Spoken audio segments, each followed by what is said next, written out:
I'm just kidding.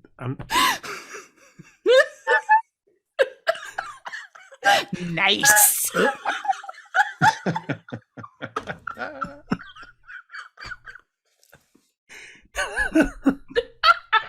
It's this is it. This is the stream tonight. Hey, internets. It's Jake from Mini Terrain Domain, and this is the Dawnbringers. It may have been a month since we've been here, but nothing's changed, clearly. No, we are super excited to be back here. I'm excited to have almost everybody here. Em couldn't be here with us, but they are with us in spirit. This is the Dawnbringers Season 6, The Wild Beyond the Witchlight. This is Episode 18, Echoes of Ashes and Flame. And in just a few moments, we'll get into a recap and what's going on in the game, and we'll start figuring out what's going on in this game. I'll vamp as long as I need to for Katie and V to compose themselves. We're going to be here all night. Right.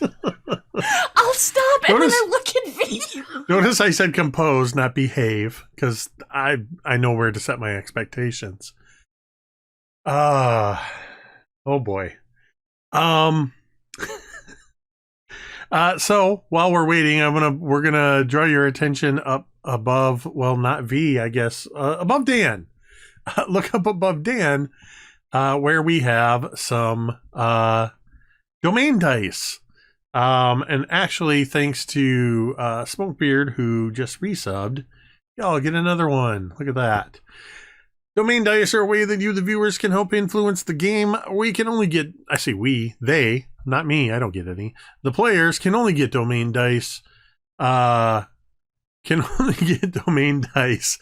but from you, the viewers, subbing, gifting subs, resubbing, cheering, tipping, all that good stuff. It's all in the chat. Jeremy hit the chat command, so you can see how that works. And they're sitting at 125 right now. I want to also mention, looking up here above my head here, you can see that we are sponsored by Session Zero Clothing. You can head on over to Session Zero and check out what they have to offer at the affiliate link there in the chat. And they've got t-shirts, they've got stickers, sweatshirts, jackets, hats, all kinds of good stuff. Get 10% off your order by using code MTD0. Of course, we also want to shout out our channel sponsor, Talon and Claw, who have just moved into a new, bigger workshop. You can follow them on Twitter and see what kind of cool stuff they are up to. Or you can follow that link in the chat. Pick yourself up some good dice goodies. So like I have my dual hero hex vault with Master of Dungeons on it here that I have the dice I'm using tonight. Use code MTDClaw and get 10% off your order. I feel like there was something else. I don't remember what it is. So it's clearly not as important for right now. The last thing I'm going to talk about before we get into the game is just a reminder that you matter. We mention this before every single game because it is important to remind you of. It's important to remind ourselves of this, that it's okay to struggle. It's okay to not be okay, but you do not need to do so alone. We've made it so that you can come into our chat anytime you want. Type in !help, as Jeremy has just done, and a couple URLs will pop up. Findthehelpline.com, or you can head over to our friends at takethis.org. They have a growing list of resources available at that link. We encourage you to check out those links and bookmark them, save them for yourself, save them for your friend, and remember, you matter. With that, I think it is time to play some Dungeons and Dragons. So, the Dawnbringers, it's been a minute. You are, of course, and have been for some time. What time? You don't know. It's the Feywild. You've been in the Feywild for a little while. It could have been a few days. It could have been years. You don't know. You just know that the Feywild time is a little wibbly wobbly. But you specifically are, of course, here trying to find your missing crew members, trying to find and rescue the Archfey Evangeline, formerly of your ship of the same name. You learned was also the Archfey of the Feywild domain of Prismeer.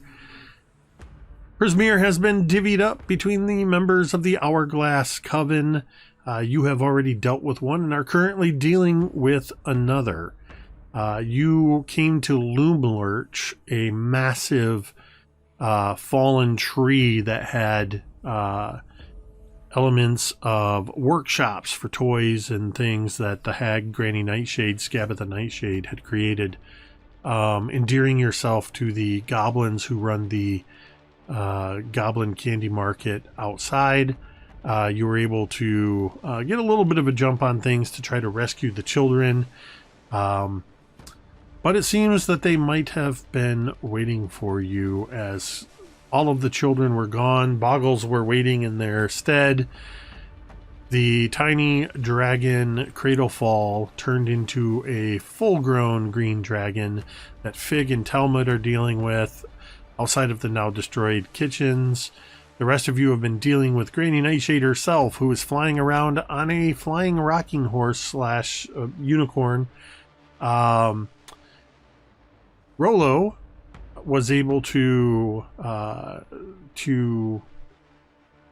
save the children by casting Shatter on the bottle that Scabatha had them all shrunken into. After which, Granny Nightshade started to cast a spell. And lights began to descend or light up in the leaves of the Loomlurch, which had since grown legs and has been shambling along through the Feywild as you've all been doing battle. But while turned over upside down, cradling the diminutive children in her embrace, Rollo cast Counterspell, counterspelling whatever effect it was that Granny Nightshade was about to enact. Rollo, say no! And as this is happening, and you see these lights in the trees that were just starting to almost look like fireflies, similar to the fireflies that have been slowly leaving Thorgarn as a result of a piece of candy that he ate. Fireflies started lighting up. But you notice as these fireflies, you dispelled this spell, counterspelled this spell, the fireflies are falling around you and their illumination has changed. It now has the appearance all around all of you as if when somebody stirs up a fire and embers go flying into the air, you notice that it's almost like edges of burned leaves are beginning to fall around you. And you even would notice, in particular you, Cantriel, would notice up above you, some 30 feet or so, where Scabatha is still on her flying rocking horse. Scabatha is looking around in confusion at what is happening. And I need Rollo, Fig, Cantriel, and Thorgarn to make wisdom saving throws.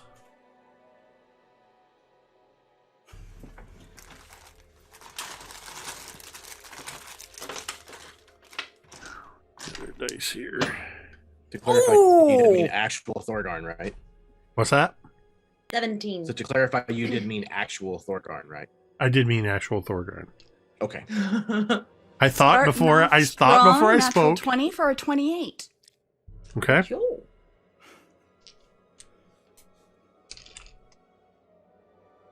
So Rolo got a 28. Oops. Rolo said no. Cantriel, what'd you get? 17. Okay, that's gonna be a fail. Kind of figured. Fig, I'm gonna roll in D&D Beyond a Wisdom saving throw. Fig gets a +5. Oh no! Fig critically failed. Rough, yeah. I need to make That means- sure. yeah, Reroll Okay. that. All right. Thank you. I kind of, believe it or not, I speak V and domain dice when it comes to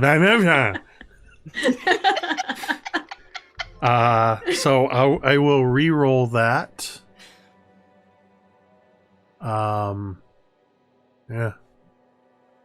It's now an 8. It's a whole 2 points better. And we'll have Thorgarn roll when Ted returns. 5, 10, 15, 20, 23. Rolo, you take 11 points of psychic damage. Okay. Fig and Cantriel, you take 23 points of psychic damage.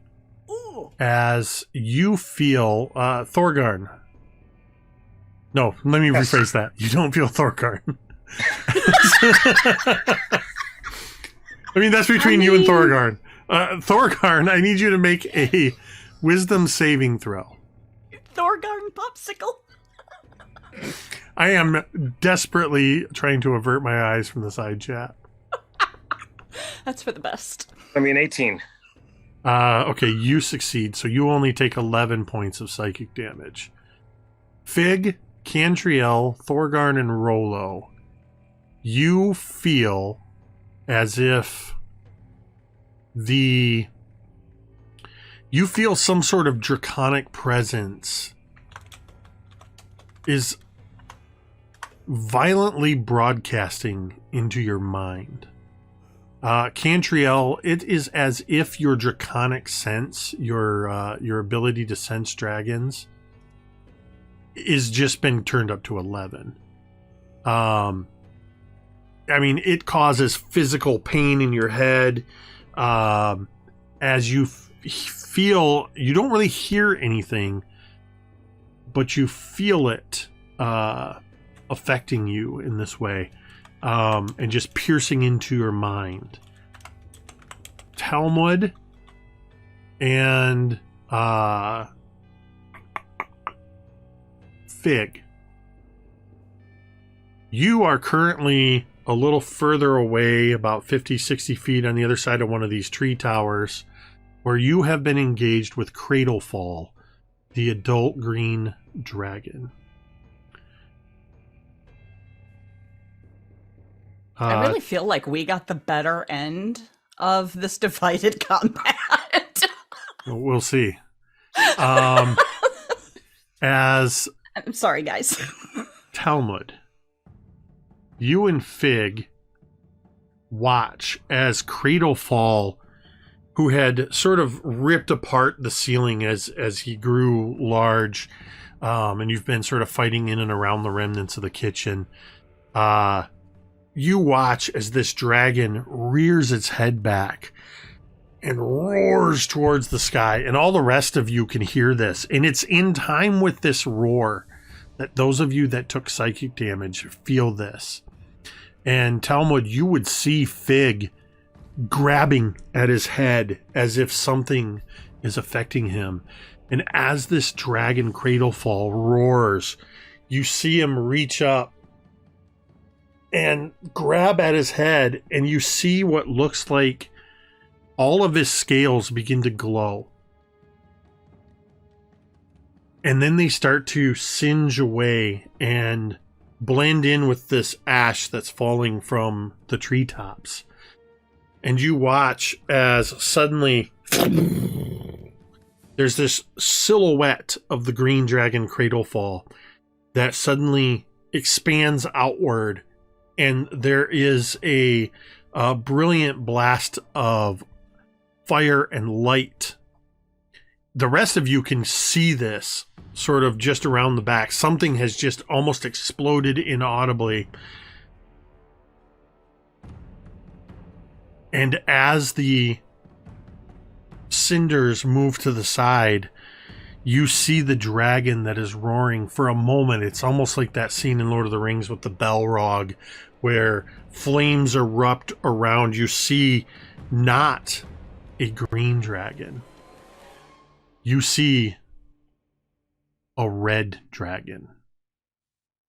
And this red dragon looks down upon you and roars mightily as you hear,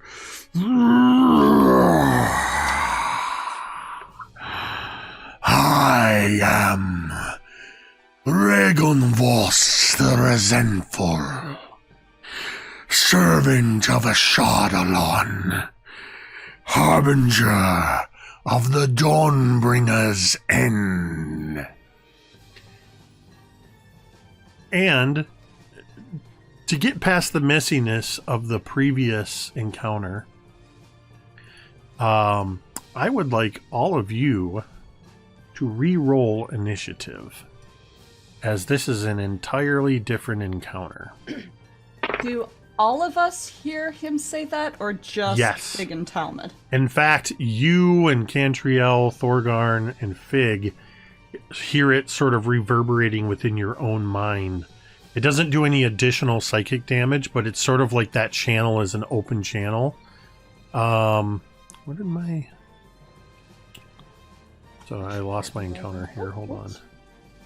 I had it up. That's a solid roll.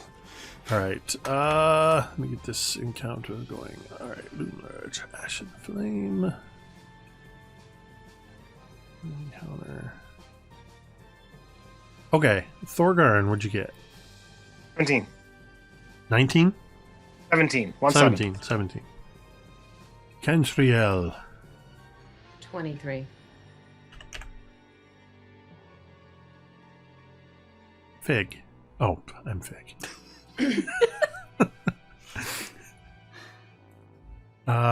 Fig gets a... Ooh, Fig got a natural 20 for initiative. So that's going to be 21. Talmud. 10 total. 10 total. Drown. 22. Whoops. And Regenvost the Resentful. That's their initiative.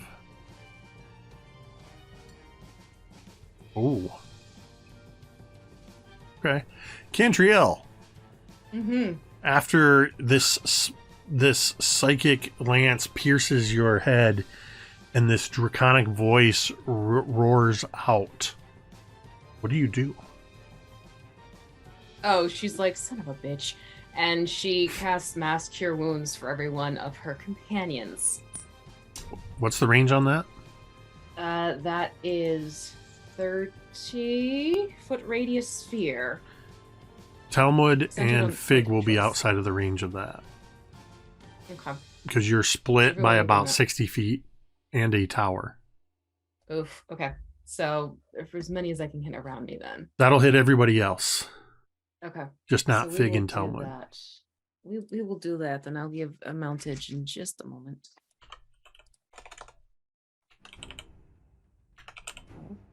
Are you wanting us to start over with like any ongoing effects such as rage and stuff like that?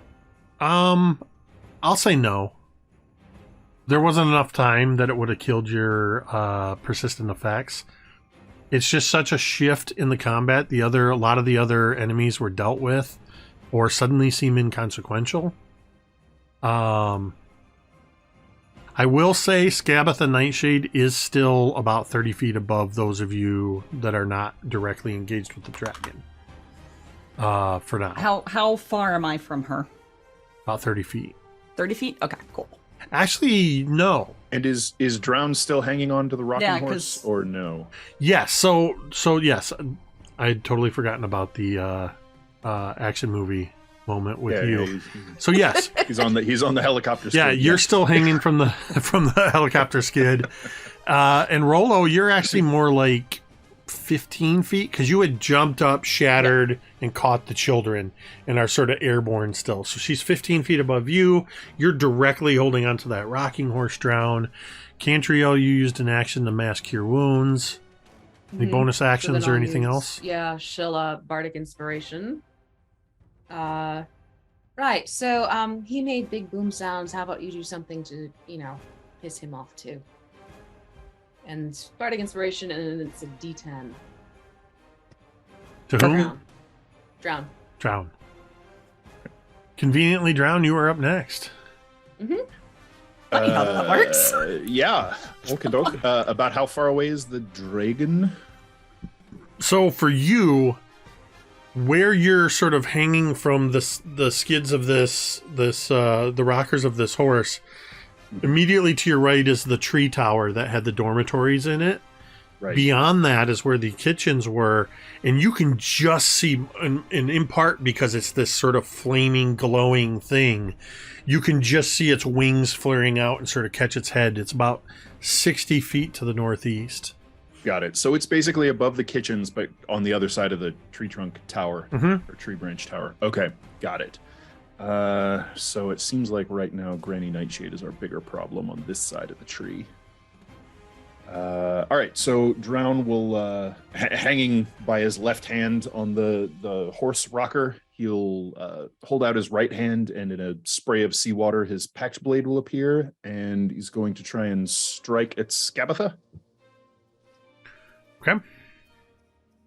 You can only swing it with one hand, so that's going to reduce the old attack roll, or damage roll. That's all right, though. What? How much? How do I... Oh, you know what? I have a greatsword now. I can't hit her with one hand. One moment. Let me rethink that. Is there room on the rocking horse to get up on it, or does she take up pretty much the whole thing? No, there would not be room for you. The only one here that would even have a chance, I think, would be Rolo. It's fair enough. All right, so I think what Drown is instead going to do is try to grapple Granny Nightshade with his free hand. Okay. So that's what I'm going to go for. We'll make an athletics check.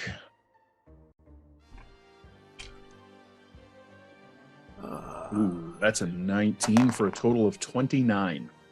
That's a 4, or a 5 for a total of 4. Let me just double check. Yep, that is in fact a 4. How are you grappling her? What does that look like? Just basically does a one-arm pull-up, swings up and grabs her by like the scruff of the neck, kind of behind the shoulders, just gets a big handful of her clothing, hair, whatever's there to get a hold of. She sort of got this almost like a very grandmotherly sort of petticoats and like a what do you call it? Not petticoats, skirts. Crinoline?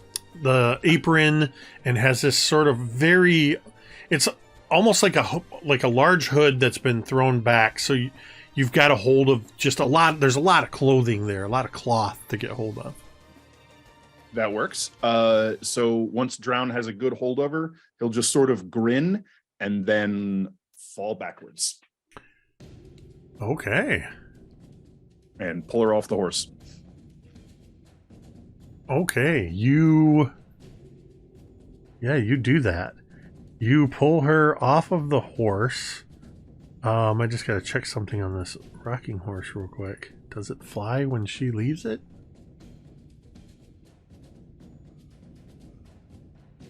Okay.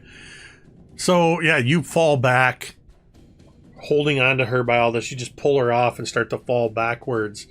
And as you do and sort of push off of the rocking horse, there's this moment where the rocking horse is just there in the air, and you swear you see one of its painted on eyes just go looking right at you, as it starts to tumble away, falling out of the sky as well. And since you nor she has any flying anything on you, you're just gonna fall.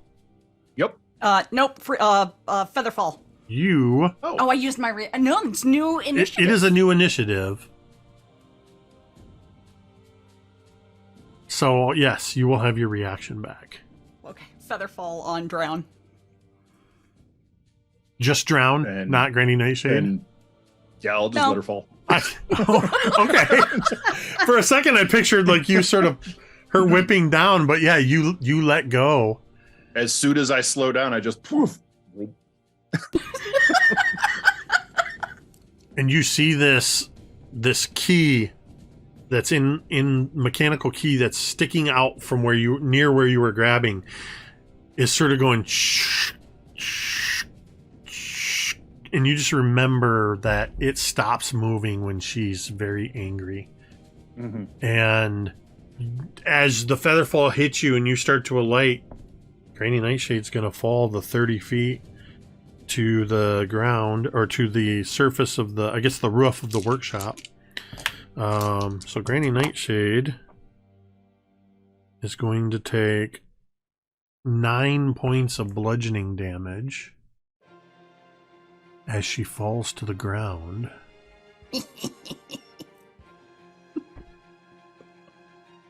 It's gonna be a Fig's turn.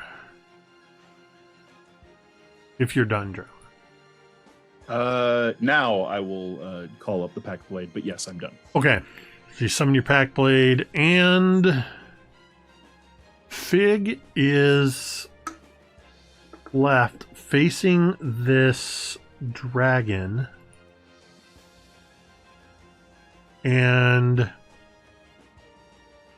I'm really not sure what Fig would do here.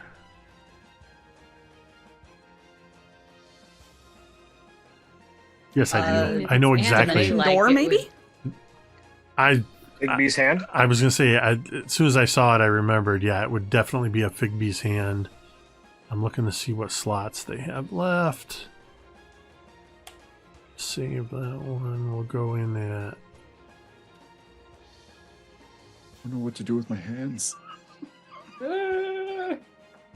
Alright, so Figbee's hand at... Maybe a popsicle. May I have a yogurt pop? Figbee's hand at... Don't get us started. 5th level. And I think, I think Fig's going to cast this hand. This arcane hand appears maybe a bit diminished in its arcane glowing as it forms from all these magical cogs and gears. And it is going to... It's going to try to punch Regenvost. Which means I need to see what his AC is. Okay, so that is a what do you call it? Spell attack. Melee spell attack. That's a plus 12. I'm just gonna roll the d20 because I can't find the where you roll it on here. Okay. Rolling, and adding 12 to it. That is a 27 to hit. And I think so. Figbees was cast at 5th level. 4d8 of damage, force damage to Regenvost as so for 18 points of force damage. Regenvost just takes a face full of fist. Like you do. Yep.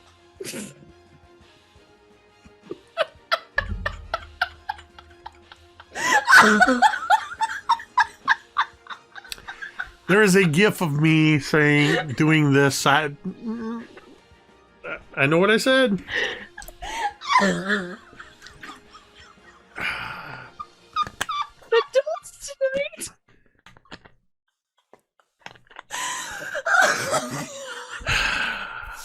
it's Regenvoss's turn. Which means currently Fig and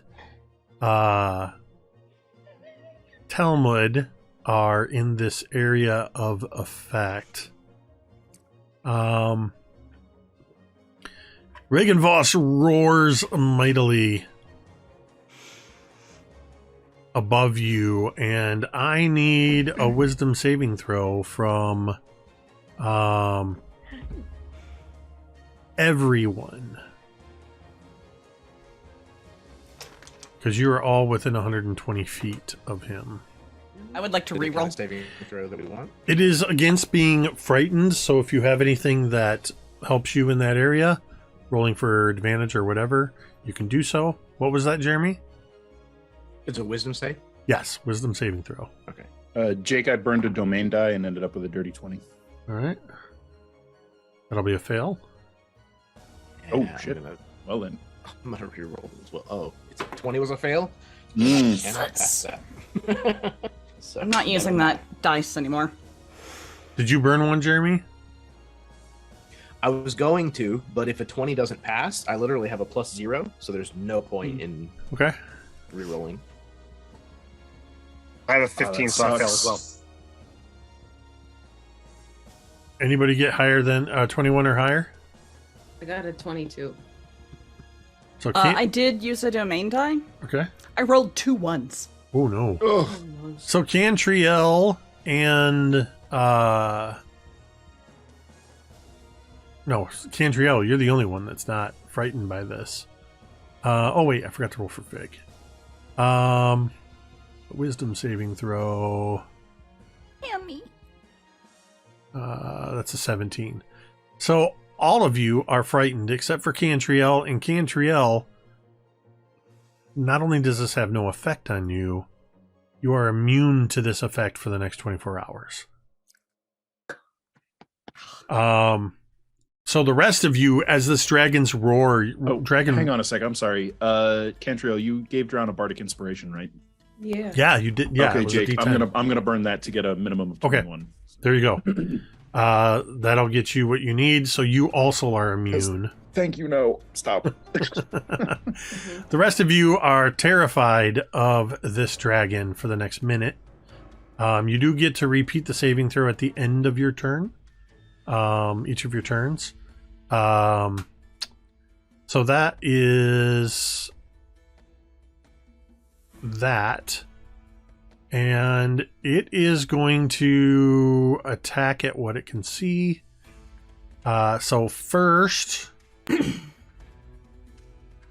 it lashes out with its claws at Talmud. Talmud, you're raging, correct? That is a critical hit on my first attack with Regenvoss. I think you can re-roll that. Yeah. So that is... What is it to reroll on these I'm already again? scared, It's, Jake. it's 2 to reroll in Dawnbringers, right? Mm-hmm. Yeah, I believe 2 to that's reroll. Two to force you to reroll. Yeah, 2 to force me to reroll. All right, the rules are different in every other stream for some reason. Because you are the Dawnbringers, that's why. Who decided this? You have no You one did to a long blame time but ago. yourself, Jake. So instead you of can't a have nice things. crit, we'll re-roll that as the claw comes swinging down. Instead of a crit, that is going to be a 30 to hit. I mean, it's a lot closer, but yeah. I have to So give it to you will take, as the claw comes down at you, Talmud, you see these talons that are glowing with heat come raking down at you, and you take 13 points of slashing damage, reduced to 6. The second hit is going to go for Fig. Fig's AC is 15. That is a 36 to hit Fig. I would like to use Spirit Shield to have my my dwarven spirits intercept some of the damage. Okay. 17 damage coming towards Fig.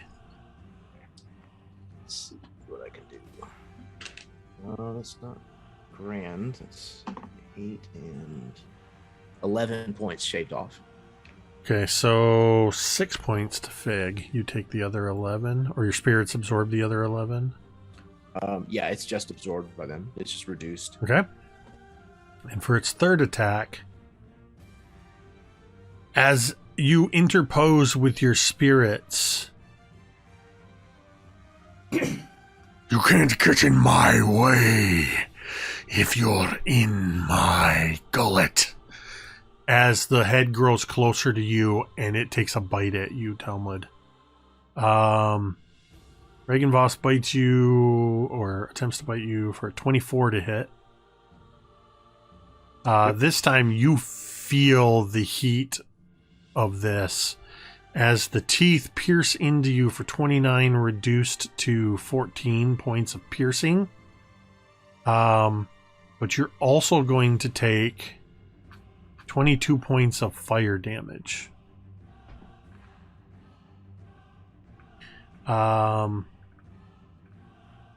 And that is the end of Regenvoss' turn. Thorgarn, you are up. So I missed a little bit. Where am I in position between the dragon and Granny Nightshade? Granny Nightshade fell to the ground not far away from you. All right, so I'm just going to go over and pummel them. Okay. Rolo, what was your initiative? 9. I don't- Scholarly 9. Now, I am frightened of the dragon. Am I moving away from the dragon or closer to the dragon? Because I can't move closer. I mean, at this point, because she basically fell on the ground next to you, it's negligible, so you can still you can move toward her.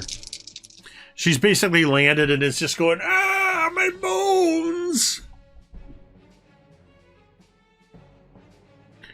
And then you just start to pummel and break her bones some more. Low rolls a 19. That's probably good, but keep in mind you only have disadvantage if you can see the source of your fear. So if it's on the other side of the tower, you cannot good. see the dragon. Right. So does a 19 hit her? It does. Right. So 3 hits. They're all magic attacks. Yep.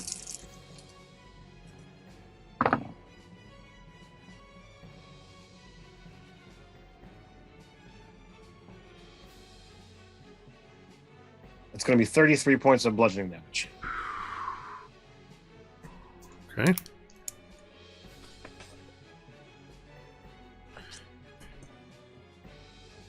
I hope you feel good about yourself beating on an old lady. I laugh in her face.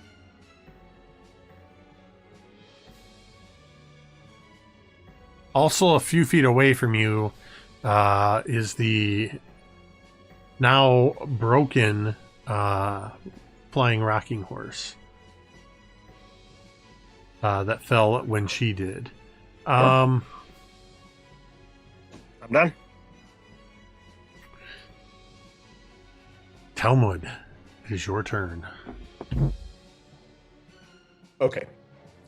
So while I am inside this creature, am I blind? Sorry, you're not actually inside it. He just bit you. Oh, I'm sorry. Let me double check. Okay.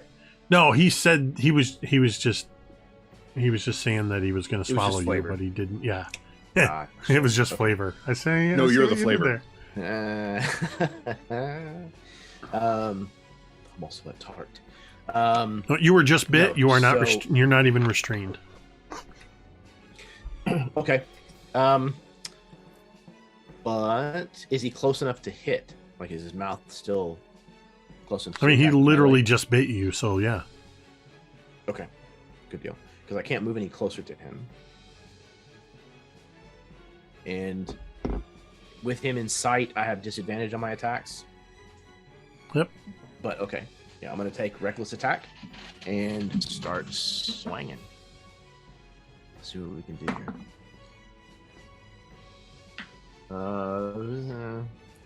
18. Are you attacking with Gerta Brelne? I am. Yeah, it's like striking solid iron when you slam into this dragon's head. No damage. I am going to spend a domain die to reroll the second attack because that was a 1. I don't want that. That is a 21 on the second one. You swing around with more might this time, catching a different spot on his snout, slamming down between the dragon's nostrils, and the only response is a burst of hot air out of his nostrils. That is a miss. Damn. All right. Boy.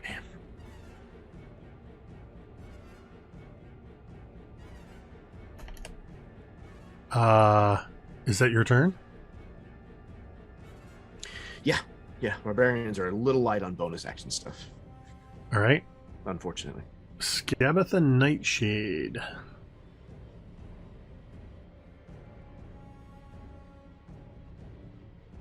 I can't believe you would beat up on an old woman. And she's like, why are you doing this? And she's casting a spell and vanishes.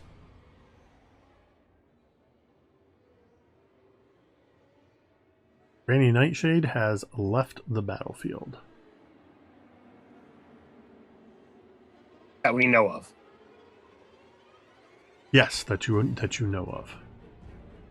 You do not see her. Rollo. Rollo is going to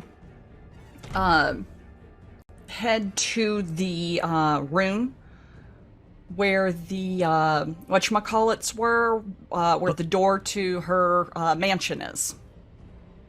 Oh, yeah. And she's going to fly in and scamper over and put the children into the mansion. Yeah, you can do that. Okay. I'll use my action if I let need me check the something movement. real quick. Just to, I want to check the wording on this. Mhm. Where did it go?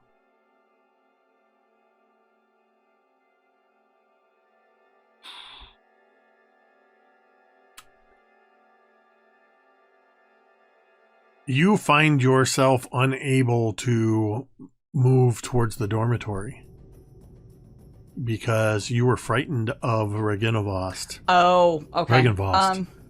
And that would definitely move you in the direction of the dragon. Okay. In that case, my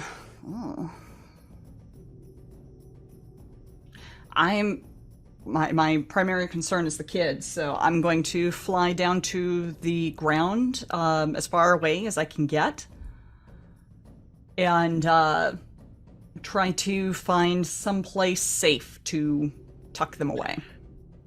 As you fly down to the ground, just remember that this entire loom lurch is walking onward through the forest. You will be left behind doing that. Is there anywhere I can get that's part of it without Directly going below closer to you. the dragon? So if you go down the side, you can basically go in through the door to the workshop that you're all basically on top of. Okay. We'll do that. And that would get you where you want to go without being in the line of fire or being close to it. Do I have to see the dragon To be afraid of it? Afraid of it? Nope. That's Okay. what I was checking. Got it. Okay. You only have disadvantage if it's in line of sight, but you cannot move closer to it if you're afraid of it. Okay. I'm going to take the kids in there then, and shoot. Nope, that takes 10 minutes to cast. I'm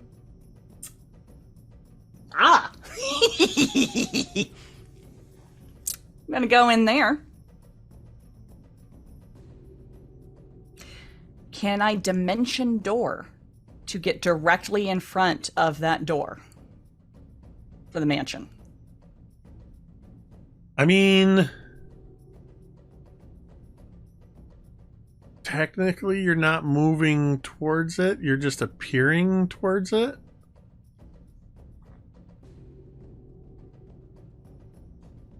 I'll allow it. Awesome! Okay. I'm going to do that. Dimension door directly in front of the mansion door and take the kids inside.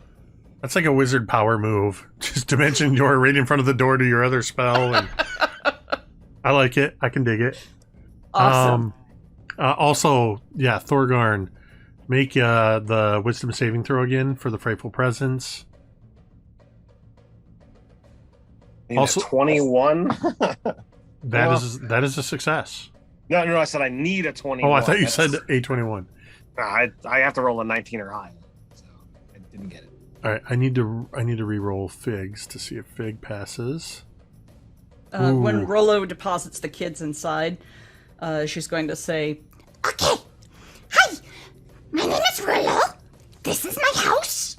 These are my friends. to all the kobolds inside, You're gonna stay here where it's safe. And I'm going to go out there and be scared of the dragon. And when we beat the dragon, I'll come back and help you. They look absolutely terrified because to them, you are a giant dragon, as are all of your kobolds, because they are still shrunken. But they are huddling together. A couple of them are trying to calm each other down. A couple of them are crying. But they're definitely better off than they were in Scabatha's possession. right? You may make your wisdom saving throw again. Hey. Alright, be do. Dirty 20. You try to steel your nerves to head outside, and that fear is still there. You know Cantriel, what? Rollo's just gonna hang out with you for a minute. Cantriel, we are back to the top. Cantriel can see the dragon, correct? Sort of. I mean, basically, it's if you move around to the side, all of a sudden you can see where it is. Because of the sort of tower that's between you and it, it would have half cover versus any ranged attacks from this distance. And what's the distance? 60, right? Correct. Okay. So then she will move 30 feet forward to get into closer range and better view of the dragon. And then go in and shoot her cavatina. For reasons, I got some. But before that, she will make sure she pulls in her, what's it called? Slayer's Prey? Right? Bonus action Slayer's Prey. Pull that in from her ranger side of things. And that is going to be a 25 to hit. Nice. That breaks even a bonus to cover, so that is a hit. Okay, sweet. Then I'm going to be doing a, super crit. Yeah, you are. Because I can. For a total of 71. Oh, wait, 71 with one No, arrow? No. Yeah, because I've got the 3d6 on Semper Cavatina, that gets doubled. The Slayer's Prey, that's another 2d6, and you throw in the yes. Holy I shit. did the calculator thing. No, that sounds right because I'm scared of Cantriel. you super crit. I mean, that's 60 damage just on the bonus damage dice. Yeah. Good God. Yeah.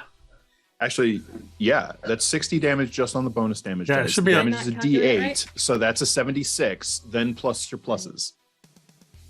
Oh. That's maxing and okay. doubling everything. Mhm. All right, so I'm dealing with then. You got then you got your dex plus the +3 weapon. Yeah, hold on. Everyone's talking at me. Math is not my strong suit when I'm dealing with a long day and headache. Thank you. Fair. All right, so technically I'm looking at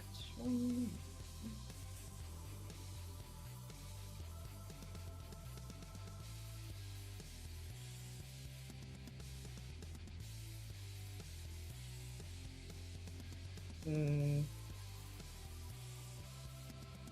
so yeah, it would be 78. 78 damage. Describe this as you are targeting a chief lieutenant of a Chardalon who you have a direct connection to. What does this first attack look like? Very cold and calculating, and she just simply says, "Tell Grandpappy I say hello," and she shoots right into his eye. And you see this arrow this arrow moves through where the tree branches and this whole loom lurch is just kind of walking. It just, watching in slow motion, it's like the tree lurches to move branches out of the way. It goes right between a couple of the leaves without so much as touching them. And as it strikes Regenvost, the arrow does its damage sinking in, but it also burns away as it hits him. And you just hear this. And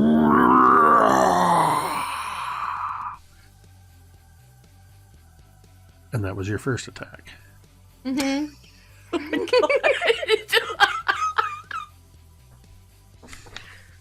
Okay. So let's see if I strike again. Stop moving. Okay, so 23. A what? 23. I don't think that's gonna work. With the bonus to cover, that is going to miss.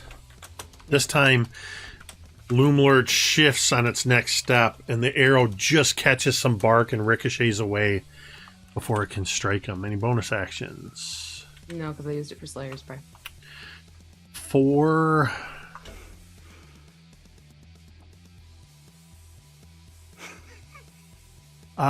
a legendary action, Regenvost is going to just suddenly the wings unfurl and just start going. And I need Talmud and Fig to make dexterity saving throws. Talmud, you get advantage because you can see that. Yeah, I can see it, yeah. Okay.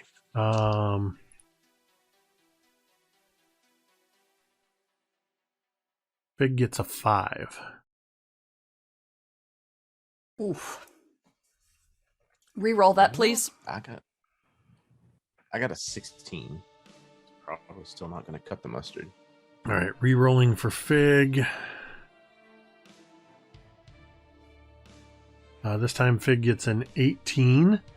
And Fig kind of starts to get pushed back a little bit from the wind of this, but holds his ground. Talmud, you said, would you get a 16?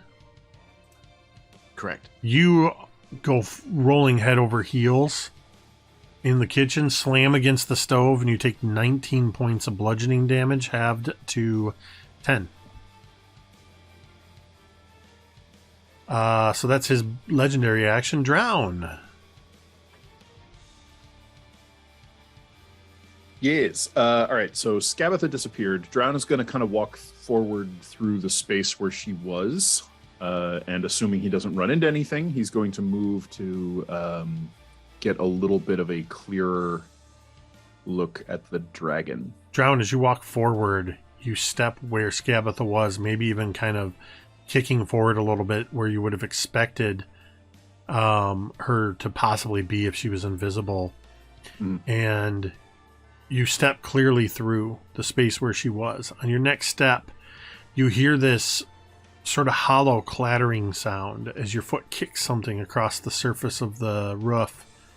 And looking down in the firelight that's starting to illuminate all around, you see the unicorn horn that was affixed to the rocking horse, except now you can see it looks like it had been painted over and some of the paint is chipped away, and you see gold, just like you saw on the unicorn that you met with previously.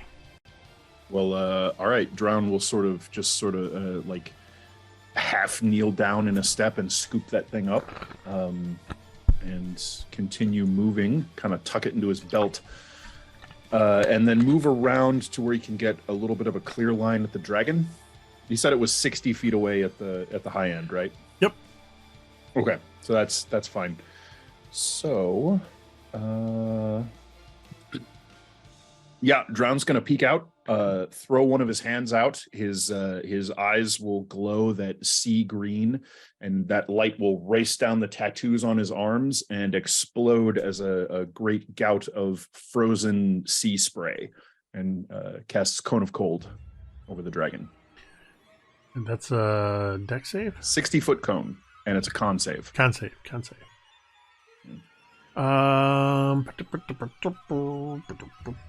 Let's see.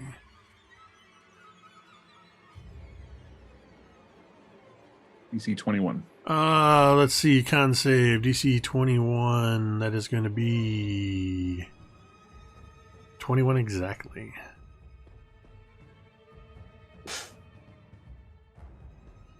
That's all I have to say about that. I'm feeling lucky. Burn 2 and reroll that. Yeah. All right, gonna re-roll it. Probably could get higher without too much trouble, but we'll see. Rolled a natural 1 or a 17, and Regenvost will burn his legendary resistance to succeed.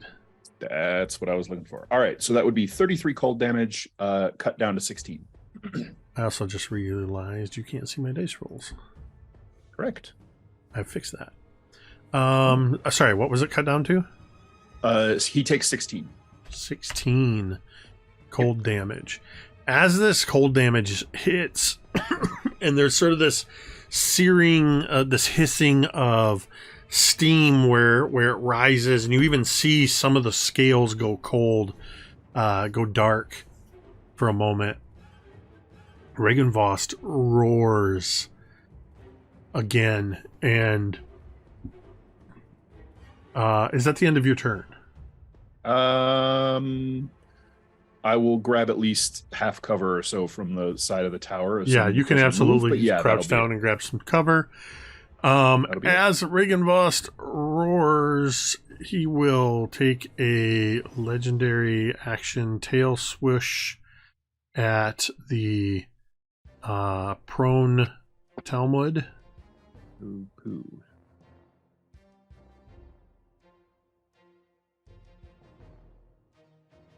It's a 32 to hit. Yep. Talmud, you take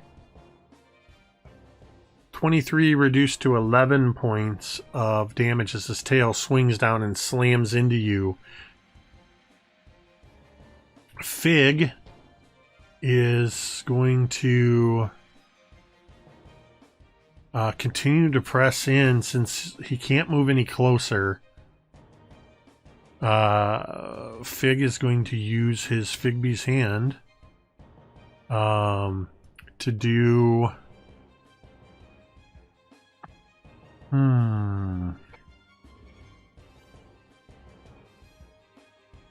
you use, what's the hand strength?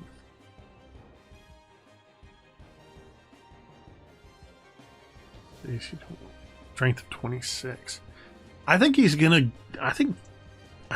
gonna use Figby's hand to try to grab Regenvost by the throat.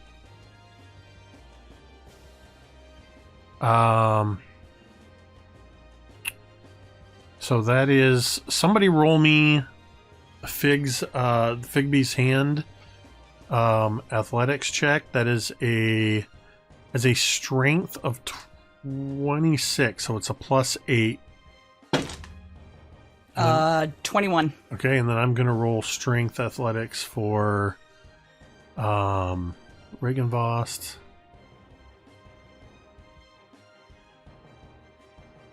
Oh my gosh. It's a 12. It was on an 18 and it sat there and it just went over to the 2. You see Fig kind of holding his ground like he wants to move closer, but he can't. And you see him sort of doing what he does where he pantomimes the motions of this Figby's hand, and then you just see the hand reach up and just and is now grappling and holding And I will say that because of the size of the dragon and just the way this works, that is going to take away his bite action from his multi-attack. As long as he's grappled. And it will cause him to make his attacks with disadvantage because his head is being forcefully held up like that. I mean, that was a big win against Regenvost. Fig also gets to make the wisdom saving throw again to no longer be afraid. That is a 13. Fig is still afraid. It is now Regenvost's turn. As Regenvost is being held like this, he pushes downward and is looking around, and he is going to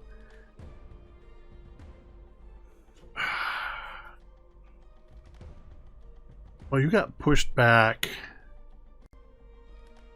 Well, you got knocked prone. But you're still technically right next to him. You're going to get an opportunity attack, Talmud, from the ground if you want it. As Regenvost is going to attempt to move backwards. I'm going to see if he can even move first. So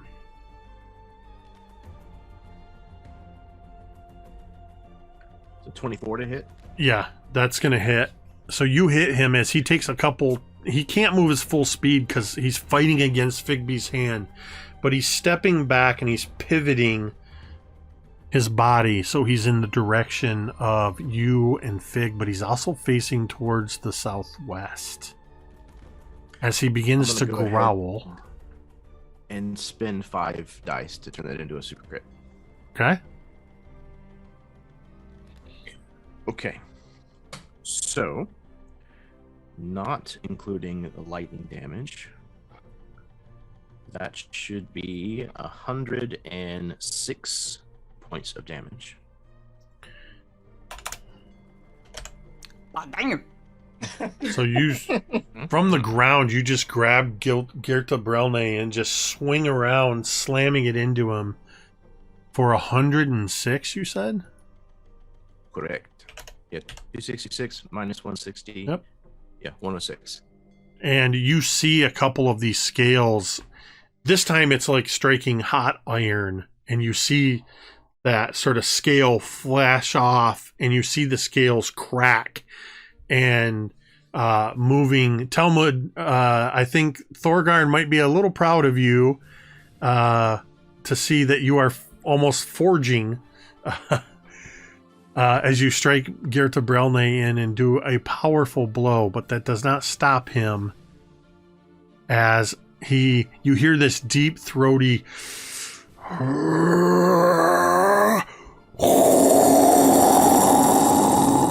and he is breathing fire. That is a 90-foot cone. Everybody, so you are in your I'm in sanctuary. my mansion. You're in your House of Affirmations. Cantriel and Drown and Thorgarn, you get... I'm going to let you do the deck save at advantage because you are partially blocked by the... cover works both ways in this case. You're right there. It would be double net 20s. Whoa, that's what that was. I'm like, are you okay? You were like, whoa. Yeah. Double I nat didn't get 20s. double nat 20s, but I got one of them. For a total of? 23. Dan's making up for those 2 nat 1s I rolled earlier. And what was your total, Dan? Ted, what's the bonus we get from Thorgarn? 1. Just 1. 23. Okay. Talmud? It's equally as impressive as Dan's 2 natural 20s. I got 2 natural 8s. So Double eights. carefully Fig. between the two, that's going to be a 10 total.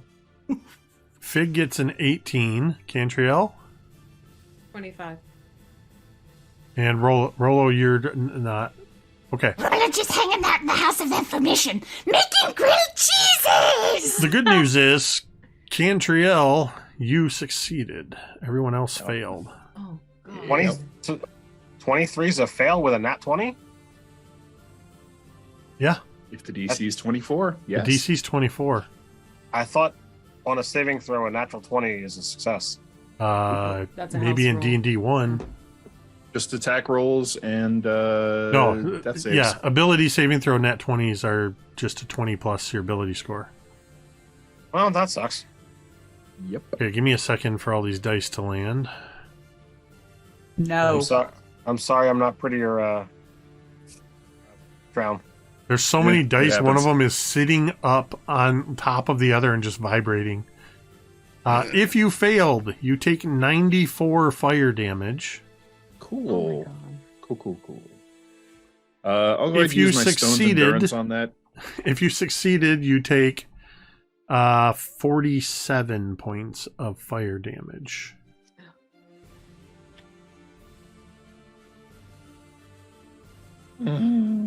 First time I've taken, any serious amount of fire damage since, long time ago when Fig gave me the transmuter stone and turned it to fire.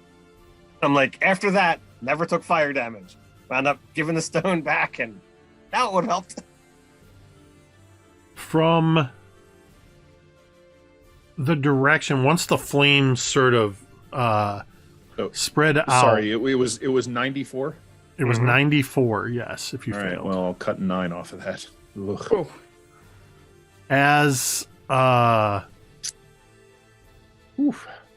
the flames recede, you hear a gut-wrenching yell as you hear Fig cry out, "Talmud, no!" Jeremy, why do you have one marked? Because I went ahead and rolled my death save since I'm hitting up next. I'm next. You got 2 turns. Oh, Thorgarn's you're next. Sorry. Well, I know I went ahead and rolled. So. Okay. So that was Regenvoss' breath attack. As he does this and the fire recedes, all of you notice that now big chunks of loom lurch is on fire, including the dormitories that Rolo ran up into, or rather teleported to. You also notice that the sky up above you, where it has been sort of perpetually twilight, you see beyond the clouds as the clouds begin to roil with these massive thunderheads, and instead of lightning, you just see the glowing embers of fire in the sky. Thorgarn, you are up. So how far away is Talmud from me? Talmud is...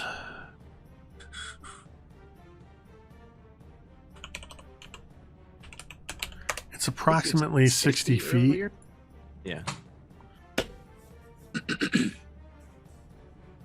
I am... There we go. So guess Talmud would be... Yeah, it's about 60 feet. And is that approximately how far the dragon is, or the dragon further? The dragon's standing right above and slightly behind Talmud. So 60 or 65 feet, because that makes a difference. if you need it to be 60 feet, it's 60 feet. It's a... Okay. All right. I mean, it's a big dragon. Sure. More to the point, I believe it is a gargantuan dragon. All right, I assume a 19 misses. Yes, it does. And what about a 23? 23 hits. So I smack the dragon for 18 points of damage as I toss Forge Feint at him twice. And it's not much, but I use my bonus action and offer a word of healing to my cousin and give him back 7. There you go. Take that death off! Talmud, what is it like as you were burned so badly by this dragon fire that you lost consciousness, but Thorgarn's voice carried on the weave of magic brings you back? What is that from your perspective? And then go right into your turn.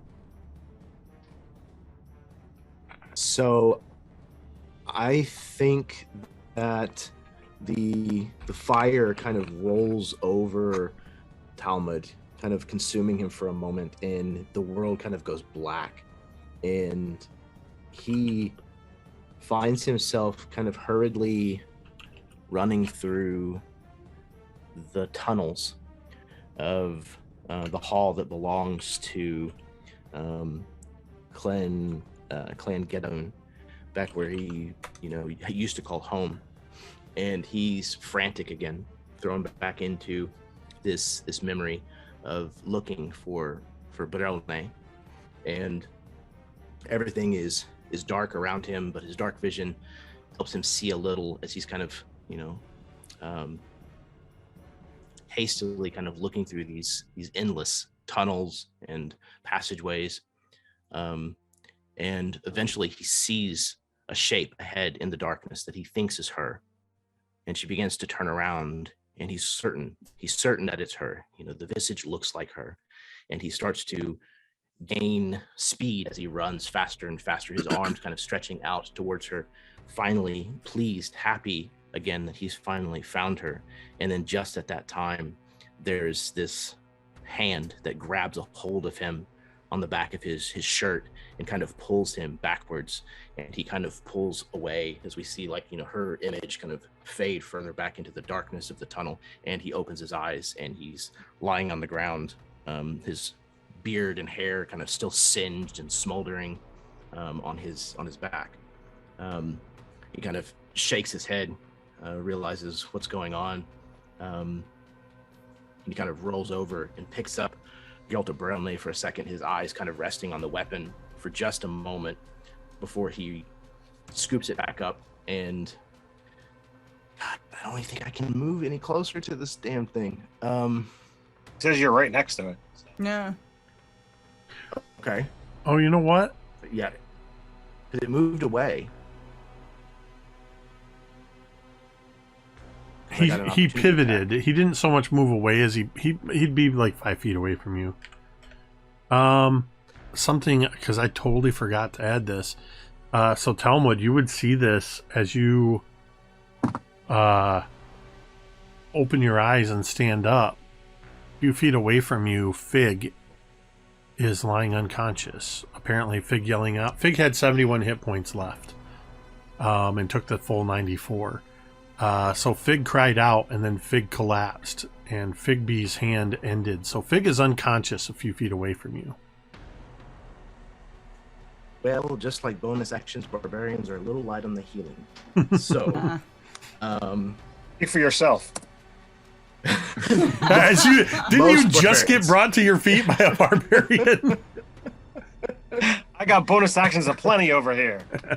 It's true. Not all of us are Swiss Army dwarves, though. So,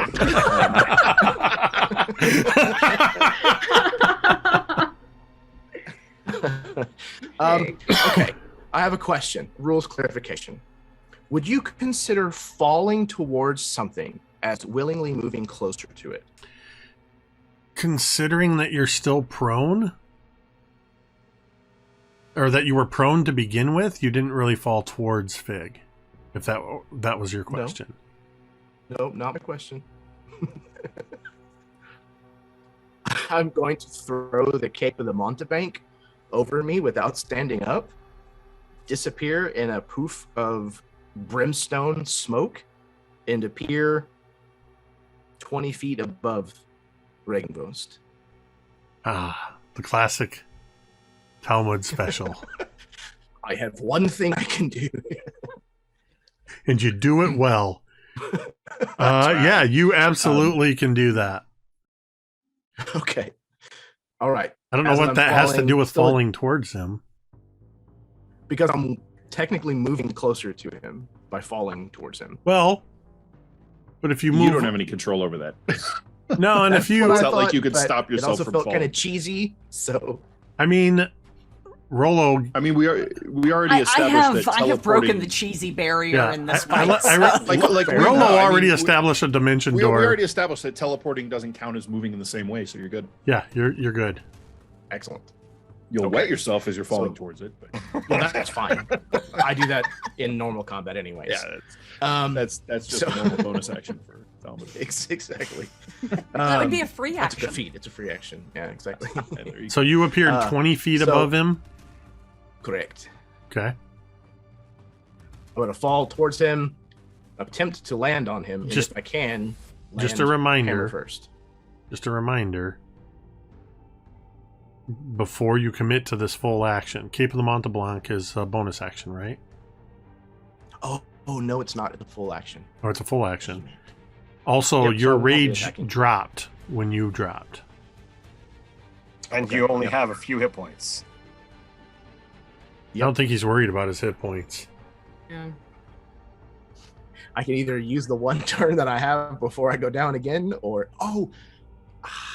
have that stupid resistance thing. I probably shouldn't have dropped. What? I have like a toughness thing. Where is it?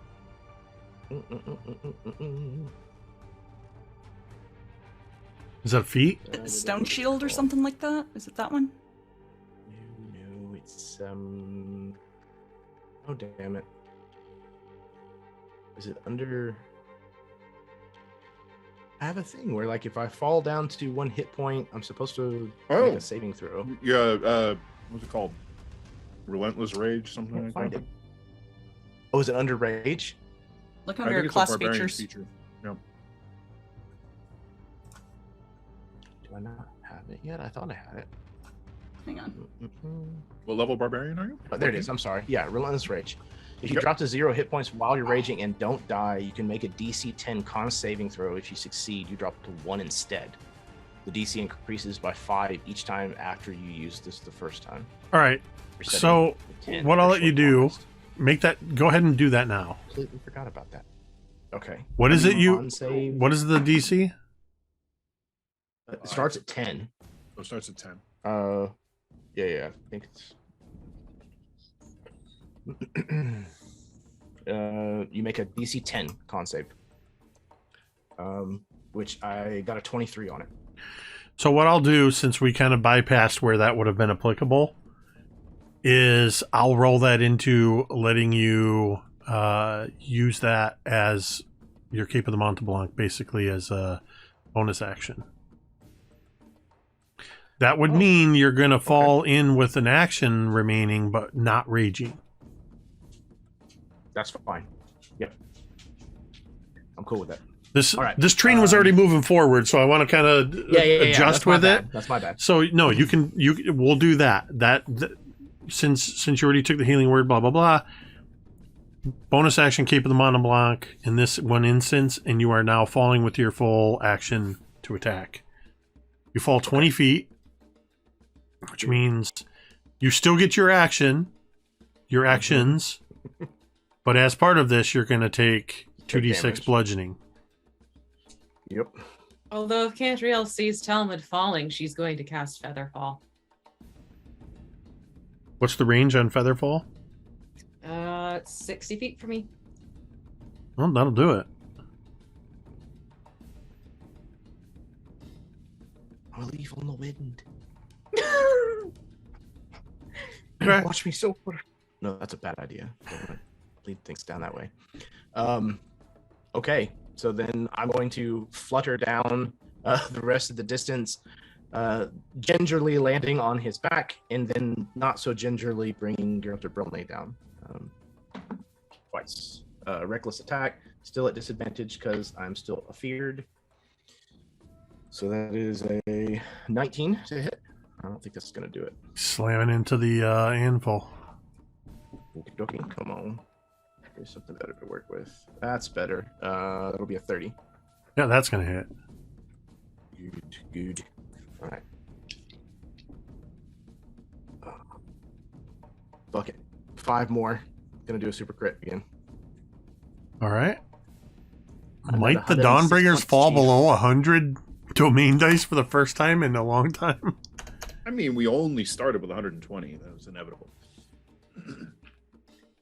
You said it. You know, we're getting towards the latter things, so why not? And take them with you. So what's the total on that? Exactly. 106. 106. So you come down with this first attack and you just second attack, slamming in and shattering some of the scales. As you do so, you hear this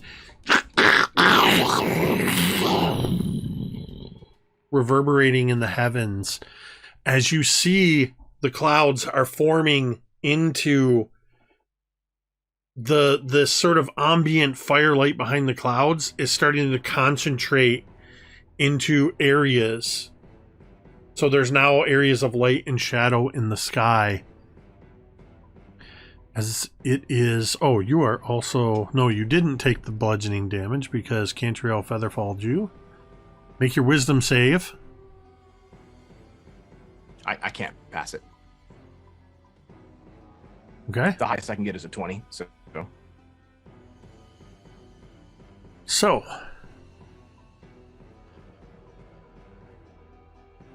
it is now Regenvoth's turn.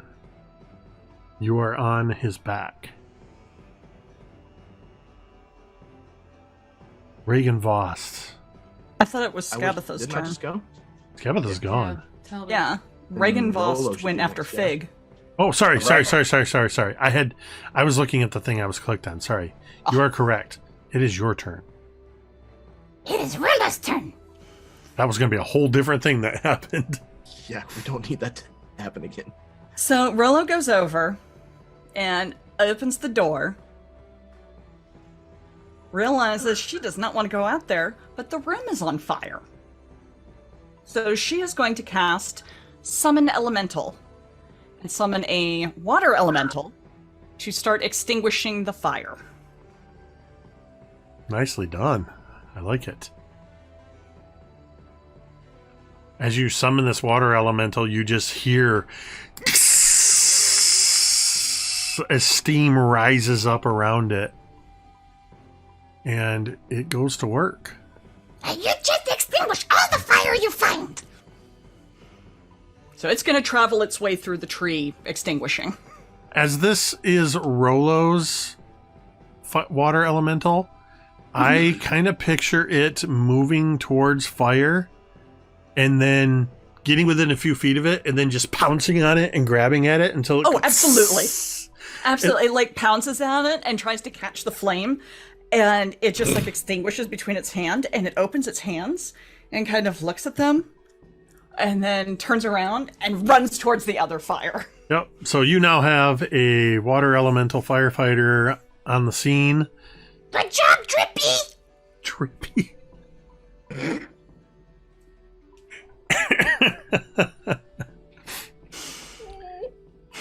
Drippy just says bloop. Bloop. Is that your turn? Yeah. Cantriel. Oh, I need to make Can- my save. Ooh, Yes, wisdom save. wisdom save. Oh! 27! Yay! The sight of the flames being extinguished gives you new hope, and you are no longer afeared. Okay, kids, just stay here. Rolo will be back. I have to say, just for the audience's sake, since they can't see what I'm seeing, this is the first time that I have ever seen almost the entire Dawnbringers in the encounter builder are flashing red. Mm-hmm. Yeah. 94 fire damage to Yeah. the entire party will do that. Speaking of which, Not the Cantriel. entire party. Cantriel, it's your turn. is going to do a mass cure wounds, her last one. I think I can catch everyone at this point because I moved to kind of be more in the center of things. Okay. So yeah, and that I already rolled ahead of time for that one because I had a feeling healing was going to be needed. So it's 17 for everyone. Thank you. Yeah. That's, And just did for the you record, say that's? I cast Summon Elemental at 5th level. Did you say that's mass cure wounds or mass healing word? Mass cure wounds. Cure wounds. Is there 5th level. a mass healing word? I don't think there There is. There is. Okay. There is. I just wanted to make sure I heard that correctly. Very much Wave of appreciate energy, 17. wash of Still bloody. sphere. You said that was 17, Yeah. so that means Fig is up. Cool. As nearby, well, actually, no, not nearby. From your vantage point atop Regenvost, Talmud, you see Fig just go. I was going to say he gasps, but he doesn't need to gasp. You just see his eyes. I imagine he just instantly goes into a T-pose on the ground. Yeah, As his eyes open reboots. up as he just reboots. You Except- just see the arcane sigils in front of his. Yeah. So Cantriel has tossed some healing out. Drown. Boy. Okay. Well, I've moved up closer, so I think I'm going to cast Armor of Agathis on myself, Nice. and seawater will pour down from his tattoos and solidify into this sort of dark, slick ice. And gonna run up and get right up next to the dragon, and then I'm going to conjure a Tentacle of the Deep. Okay. And I'll strike at the dragon with it, because why not? That's a good attack roll. That's a 32. Yep, that'll hit. God, I hope so. Yes, 32. For 9 cold damage. And that's my turn. In response, the tail whips around at you, Drown. Sure. That's going to be a 27 to hit. I'm pretty sure you can only miss on a 1, but carry on. 18 points of bludgeoning damage as the tail slams into you. Okay. You And take 25 cold damage as Oh. part of the ice shatters and lances into the tail. Nice. Yeah. That's a good trade. Maybe. Take it. Um, How much damage was that? Sorry, 18. 17. it was 18 points of bludgeoning from the tail. Damage. Okey-doke. All right, that was his legendary. It is now Fig's turn. Fig is going to do something that only Fig can do, which is as he's lying on the ground, he just sort of plants his feet and his whole body just stands up. Like he doesn't have to push against the ground or anything. He just stands up and sort of cocks his head to the side. You hear mechanical joints cracking. And I think I need to see if Fig has a spell slots for this, because I know what Fig would do next if he can. He has 1 5th level slot to do it, and he has 1 6th level slot.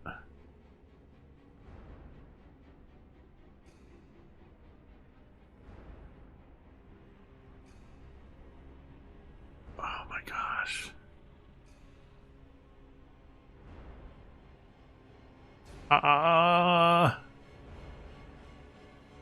Fig has one slot left. Do you think he would go for a steel wind strike? Or do you think he would go for his chain lightning? Chain lightning wouldn't be beneficial here. And Steel Wind Strike and Chain Lightning are both multi-target attacks. I mean, something might be that's better true. upcast. Let me see what he's got that he could upcast in here would be... Steel Wind Strike. God. One requires an attack roll, which needs a massive AC to hit. The other one is a save, which he can legendary down to half, even if he blows it. So. You're probably better off going with dexterity save things to get damage to stick. Like a lightning bolt? Yeah, like a chain lightning. I mean.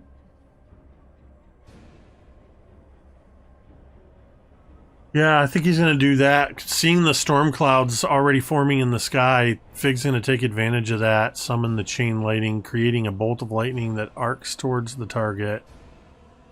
So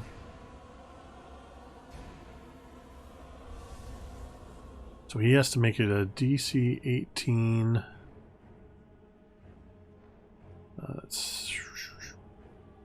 Dragon makes that. Dexterity saving throw.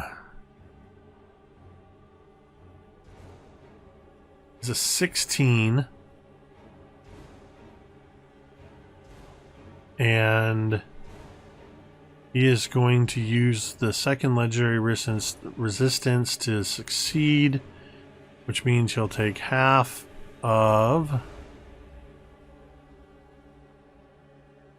51. So he's still going to take 25 points of lightning damage. And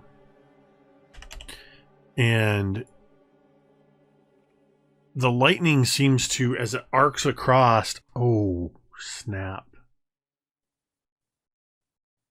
Target of your choice. 3 bolts then leap to that target to as many as 3 other targets. Do you choose the targets that it leaps to? Okay. Yeah, as many as. You can choose none. Yeah, okay. I was concerned about Talmud riding on the back of the dragon. Okay. So that's what Fig does. And then it is Regenvost's turn. Is it though? We pulled that. We spent that nickel already. Yeah, you tried that one already. I But checked. this time I'm lying. So This time, Regenvost is going to provoke an opportunity attack from Drown as he beats his wings and flies up into the air. I shall very gladly smack it. Oh, but no, try that. That's not happening. Not quite Roll it. fast enough. Reroll it. Oh yeah, no, I domain died it. So that's gonna hit, and I'm going to burn my last slot to Eldritch Smite and burn 5 more to super credit. yeah, you are. Okay. Roller digs this jam. 68, 6 times 8 is 48. Plus another 12 is 60. Plus another.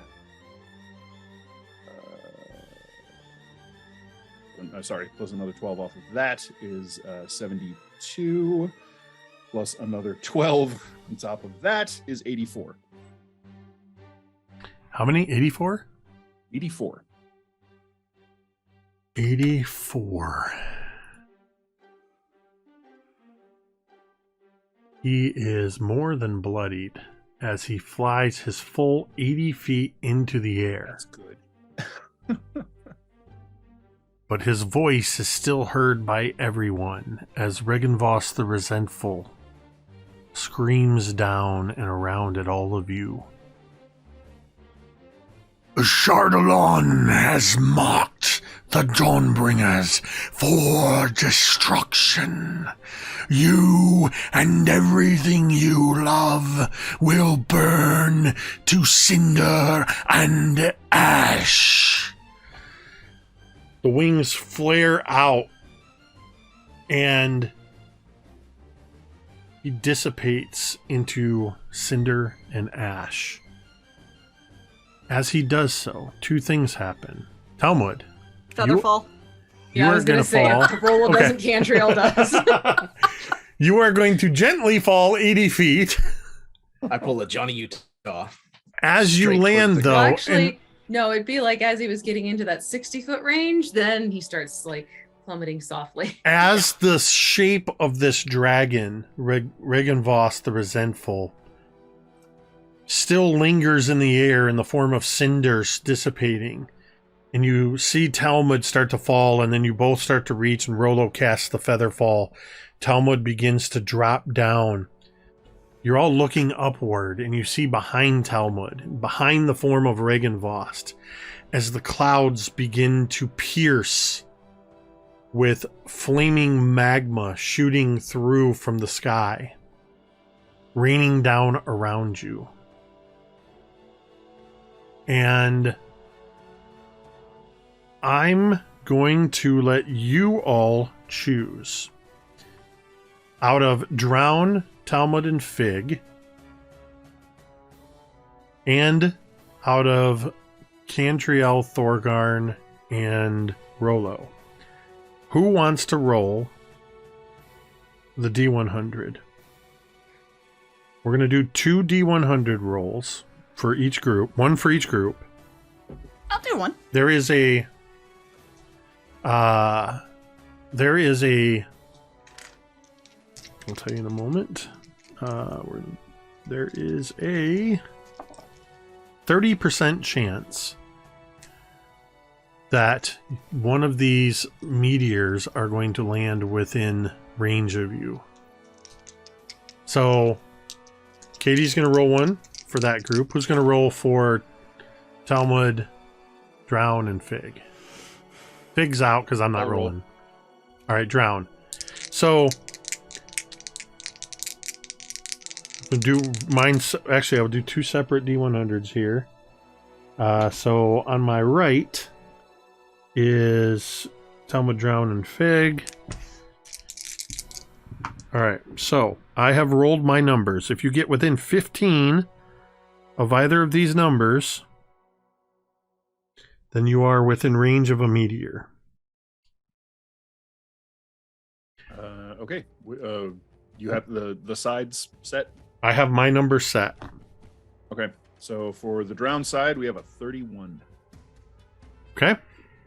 For our side, we have a 97. So for Rolo's roll, I rolled a 76, which means on the high end it would have been 81 or less. You're good. You So are we're good. Yeah.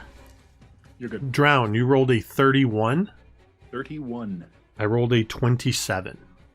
Well, Drown, Fig, and Talmud will be making dexterity saving throws as in the Feywild forest all around you, meteors begin striking into the ground and crashing all around you, and one comes and clips the tower near you, just exploding in a rain of fire and stone. So I need dexterity saves from Fig and from Drown and Talmud. The way you described it, it sounded like I could see it, so I rolled with Yes. advantage. Yes. Okay. Then I get a 17 total. Okay, that's a fail. Can I make an Arcana check to recognize if this storm is magically created? It is in. There's no question that this is magically created, but it's not Awesome. created by a spell.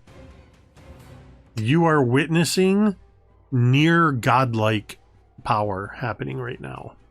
Would a dispel magic? If you were a Up-leveled? god, probably. Okay. I would say even without a roll, you sense that this is a cataclysmic level thing that is happening that is outside of your abilities to interfere with. I've got an 18. That is a success. Oh, wow. All right. Somebody would somebody like to roll for Fig? That is a +1 on Fig's dex. Or do you want me to roll it? Got a nat 20 for Fig. Okay. Nice. So I am going to do this digitally because it's just going to be quicker that way. So for the fire damage,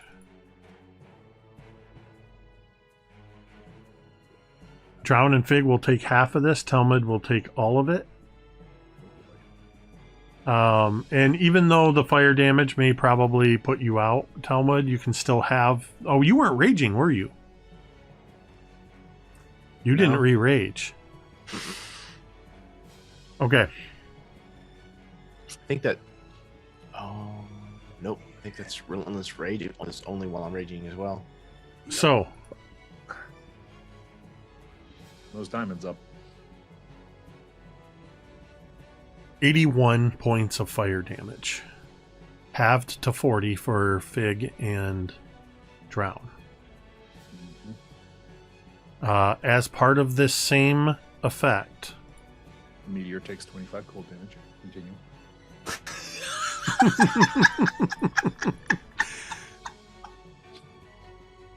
Is this all part of the I'll same? let Dan just same under turn, narrating essentially? everything. This isn't even Is a this turn. all part of the same turn, or are we kind of out of combat now? This is the final act. 71 points of bludgeoning damage. Okay. Well, I and have that's a not question, halved by the actually. save. I have a question. Hold on. So you would take 40 fire, and you will take 35 bludgeoning. No, never mind. My question has been answered. Does that count as two different sources? It's one source. Okay. It's a Is total of Talmud- 152 points of damage. Oh God! Is Talmud near me when he drifts down? Parts of him, probably. Oh my god! Talmud, how many hit points did you That is a- have? Yeah, you said it's 152 points. Yeah. I had Yeah, you took the 130 full- What were you at something. when you went down? Like 17 or something? 24. 24. So it was close. All right. What So was close? what is Oh, your the maximum meteor, HP? It was close What's to your maximum outright HP? killing you.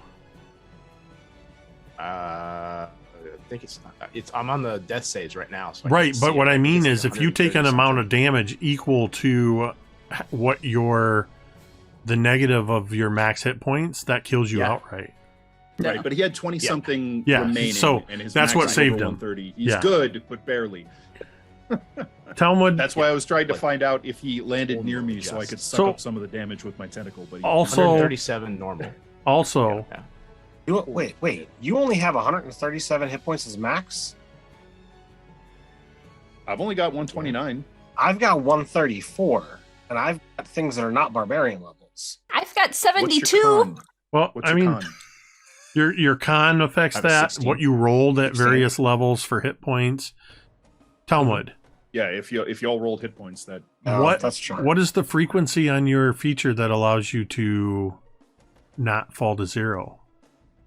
irrelevant. He's I not have to be raging. raging. Oh, okay, Yeah. that's a rage feature. That's right. Yeah, it's relentless rage. Okay. Also,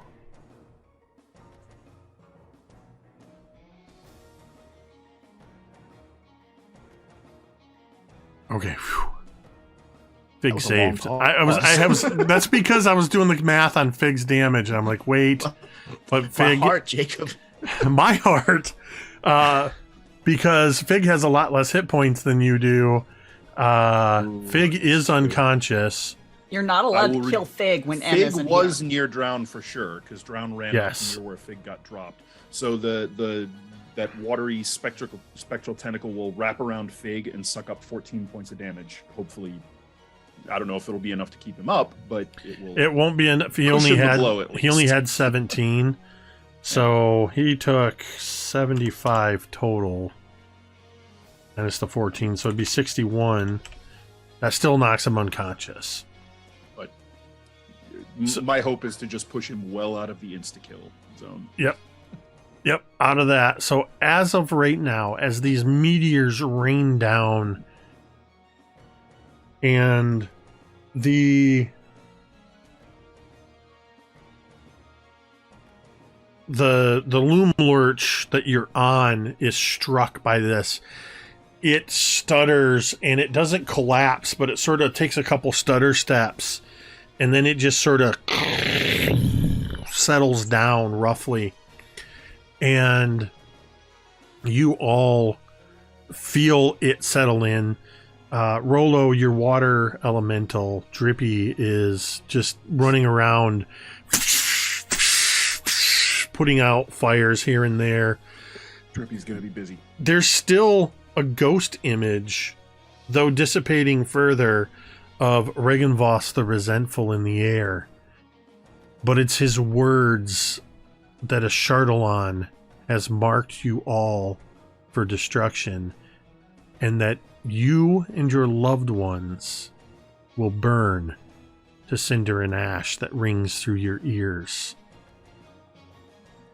And that's where we're going to end tonight's session. Jokes on a Chardalon. All my loved ones are Dawnbringers. So, this Can is can I fly up and gather some of that ash? You can certainly try. I mean, I guess it's 80 feet up. I can fly. What's that? I can fly.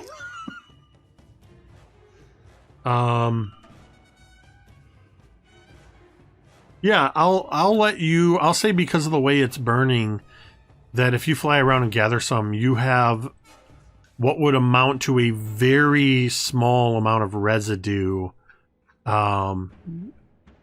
like basically like a pinch of this residue. Okay. We'll call it draconic residue. Draconic residue. Thank you. There's better and worse things I could have called it, I guess. Yeah. That's all I'm gonna say. I think it goes without saying that we're gonna make sure that Fig and Talmud are healed, and then get back in the mansion. We'll see how that plays out next week. Okay. What I do want to say, because this is the first time we are officially announcing this, this session, Echoes of Ash and Flame, marks the beginning of the end. The Dawnbringers, we have talked amongst ourselves, and we have all agreed that it is time for the Dawnbringer saga to come to an end.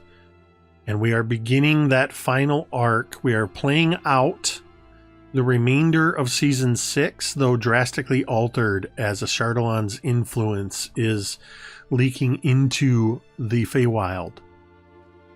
As we come to a conclusion of Season 6, we will move from there directly into the final arc, The Rise of a Chardalon, which will be a very short arc and will be the conclusion of more than 4 years of the Dawnbringers. We all talked about it and we all agreed this is the time to do it. The time is right. We want the story to end in a way that has satisfaction and feels right.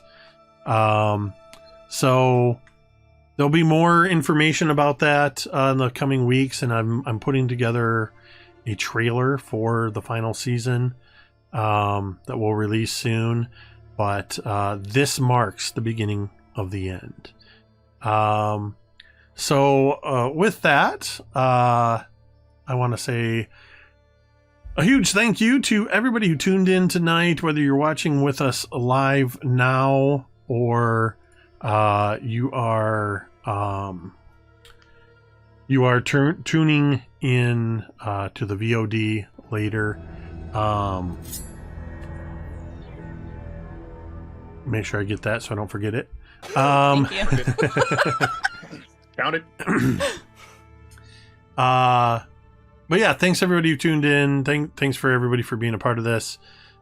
Spread the word. We're heading into the final episodes. Not quite sure on that number yet. Now that I know that this turning point has happened, I'll have a sense of that here real soon. But it's safe to say that within the next couple of months, we will reach the conclusion of this.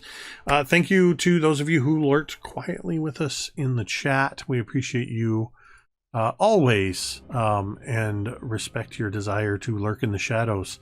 But thank you for being here.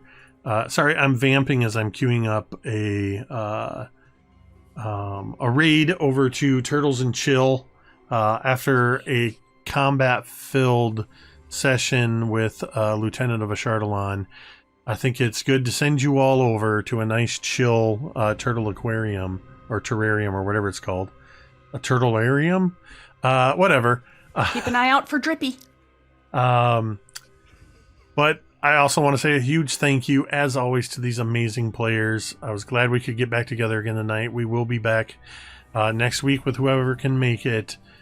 So thank you to V, Dan, Ted, Jeremy, Katie, and though they weren't with us tonight, they were with us in spirit, M, without whom this would just be me talking to myself for a couple hours. With that, we're going to end the stream the same way we end every stream, and you can say it with me if you want. Sickles.